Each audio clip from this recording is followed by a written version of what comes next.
एक हरा भरा और शांत जंगल था जिसमें एक तपस्वी मुनि अपनी कुटिया में ध्यानमग्न थे।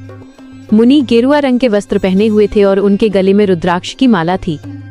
उनकी कुटिया के आसपास मोर, खरगोश, हिरण और चूहे आराम से घूमते रहते थे। एक दिन जब चूहा कुटिया के आसपास घूम रहा था, तभी एक जंगली बिल्ली ने उसे देख लिया और उसे खाने के लिए उसका पीछा करने लगी। चूहा डरकर मुनि के पास आया और मदद मांगी। मुनि ने बिल्ली से कहा, इस दुर्बल और बेचारे चूहे को छोड़ दो, तुम कुछ और खा लो। लेकिन बिल्ली नहीं मानी। तब मुनि ने अपने कमंडल से हाथ में जल निकाला और चूहे पर छिड़ककर उसे एक शक्तिशाली बिल्ली में बदल दिया। ये देखकर वो जंगली बिल्ली डरकर भाग गई। अब वो बिल्ली निडर होकर कुटिया के आसपास घूमने लगी। फिर एक दिन जब एक शिकारी कुत्ते ने उस हष्ट-पुष्ट बिल्ली को आश्रम में घूमते देखा तो उसके मुंह में पानी आ गया। वह उस बिल्ली को पकड़ने के लिए उसके पीछे तेजी से दौड़ा। बिल्ली फिर से तेजी से भागकर मुनि के पास गई और मदद मांगी। तभी वो कुत्ता भी वहां पहुंच गया। मुनि ने कुत्ते को भी समझाया, पर कुत्ता नहीं माना। तब मुनि ने उस बिल्ली को एक ताकतवर कुत्ते में बदल दिया। यह देखकर वो जंगली कुत्ता वहां से दुम दबाकर भाग गया। अब वो कुत्ता उस कुटिया में निडर होकर घूमने लगा।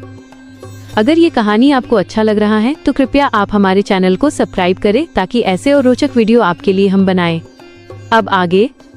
इसके कुछ दिन बाद जब कुत्ता कुटिया से बाहर घूमने निकला तो उसे एक शेर का सामना करना पड़ा। शेर ने कुत्ते का पीछा किया। कुत्ता डरकर फिर से मुनि के पास आया। शेर भी मुनि के पास पहुंच गया। मुनि ने शेर को भी समझाया, लेकिन शेर नहीं माना। तब मुनि ने कुत्ते को एक बब्बर शेर में बदल दिया। यह देखकर दूसरा शेर वहां से तेजी से भाग गया।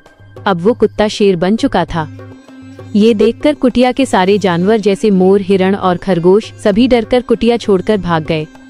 अब शेर अकेला कुटिया में रहने लगा। एक दिन जब शेर शिकार के लिए कुटिया से बाहर गया तो उसे कोई नहीं मिला, इसलिए वो वापस कुटिया में आ गया। जब उसे जोरों की भूख लगी तो उसने मुनि को अकेला बैठे पाया। तब उसने मुनि पर हमला करने के लिए उनकी तरफ कदम बढ़ाए। मुनि ने उसे याद दिलाया, तुम पहले एक चूहे थे, मैंने दया करके तुम्हें शेर बना दिया और आज तुम मुझे ही मारने आ रहे हो। शेर फिर भी नहीं माना और मुनि के ऊपर झपटने की कोशिश की। तभी मुनि ने अपने कमंडल से जल निकाला और कहा, पुनः मूषक भवः, फिर से चूहा हो जाओ, और शेर के ऊपर जल छिड़क दिया। देखते ही देखते वो बब्बर शेर फिर से चूहे में बदल गया। इस तरह कहानी का अंत हुआ। सीख। इस कहानी से हमें ये सीख मिलती है कि इंसान को कभी भी अपनी जड़ों को नहीं भूलना चाहिए और जिस व्यक्ति ने बुरे वक्त में हमारी मदद की हो उसके प्रति हमेशा कृतज्ञ, थैंकफुल रहना चाहिए। अहंकार और उपकार को भूल जाने का परिणाम अंत में बुरा ही होता है।